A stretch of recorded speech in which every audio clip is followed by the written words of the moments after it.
అందుకనే వారసత్వ చరిత్ర తెలవనోడు బతికే దండగా, వారసత్వం తెలవనోడు జ్ఞాపక శక్తి లేనుడితో సమానం.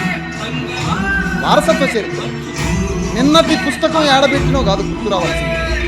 1000 సంవత్సరాల క్రితం నీ తాత ఏం మాట్లాడిందో కావాలి. అది జ్ఞానం. మనకు మగధీర సినిమాలో 400 ఏళ్ల చరిత్ర అది కావాలి. మన తాతల చరిత్ర వాడేవాడు ఆ సినిమాలో వాడు అంతకుముందు పుట్టినాడు ఇది కావాలి. భూమండలాన్ని పరిపాలించిన మన పూర్వీకుల రాజకీయ చరిత్ర,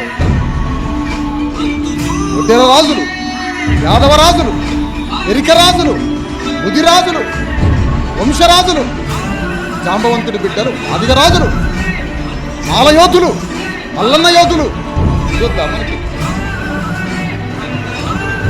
పూర్వీకులు ఒకనాడు ఈ భూమండలాన్ని పరిపాలించిన రాజ్య చరిత్ర వద్దా మనకి.